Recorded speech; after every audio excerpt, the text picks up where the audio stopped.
Hello, welcome back to my channel. ඉතින් අද අපි හදන්නේ යන්නේ පාන් වලින් හදන රසවත් ෂෝට් ඊට් එකක්. අපි බලමු ඒක කොහොමද හදන්නේ කියලා. ඉතින් මේ ෂෝට් ඊට්ස් අපිට තේ බොන වෙලාවට හවසට වගේ ඉක්මනින්ම හදාගන්න පුළුවන් දෙයක්.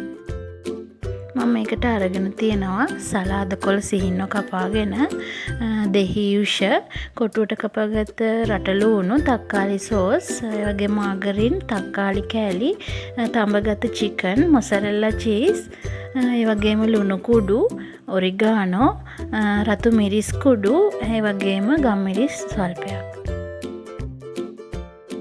ඒ වගේම තව අරගෙන තියෙනවා අවශ්‍ය ප්‍රමාණයට පාන් පෙති. දැන් අපි බලමු මේක කොහොමද හදාගන්නේ කියලා. මුලින්ම මම මගේ මාගරින් ටිකයි තක්කාලි සෝස් ටිකයි භාජනයකට දාලා ඒක හොඳට ක්‍රීම් එකක් වගේ වෙනකන් මිශ්‍ර කරනවා.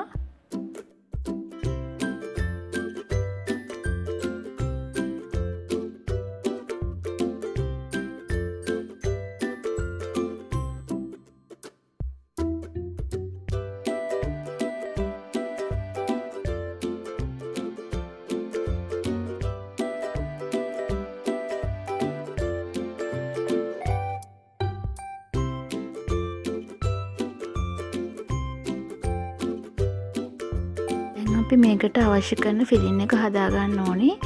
ඒකට අපි මුලින්ම චිකන් ටික, එතකොට අපි කොටුවට කපලා ගත්ත තක්කාලි ටික, එතකොට ගොඩක් සිහින්ව කපාගත්ත රටලු උණු ටික, ඒ වගේම සලාද කොළ ටික දාලා මිශ්‍ර කරලා තව අපි ගත්ත ලුණු කුඩු, ඔරිගානෝ, මිරිස් කුඩු, ගම්මිරිස් කුඩු ටිකත් ඒකටම දාලා අන්තිමට අපි දෙහියුෂ ටිකක් දාලා හොඳට ඔක්කොම මිශ්‍ර කරගන්නවා. මොසරෙල්ලා චීස් ටිකත් මේත් එක්කම දාගන්න අමතක කරන්න එපා.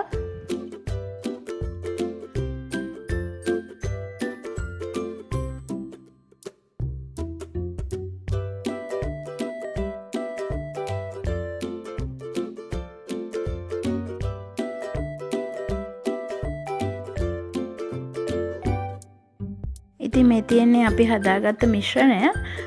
දැන් අපි බලමු පාන් කපා ගන්න විදිහ. ඒකට ඕනි වෙනවා මේ වගේ කටස් දෙකක්. පාන් පෙති ටික මුලින්ම අරගෙන මේ වීඩියෝ එකේ පේන විදිහට පාන් පෙති ටික කපා ගන්න ඕනි.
ඊට පස්සේ අපි හදාගත්ත මාගරින් මිශ්‍රණය මේ විදිහට පාන් පෙති වල තවර ගන්නවා.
ඊට පස්සේ මම කරන්නේ මේ විදිහට මම හදාගත්ත මිශ්‍රණය මේ පාන් පෙති උඩට දාලා ඒ වටේට අපි කලින් හදාගත්ත මාගරින් මිශ්‍රණය මේ පාන් පෙති වටේට ගා ගන්නවා.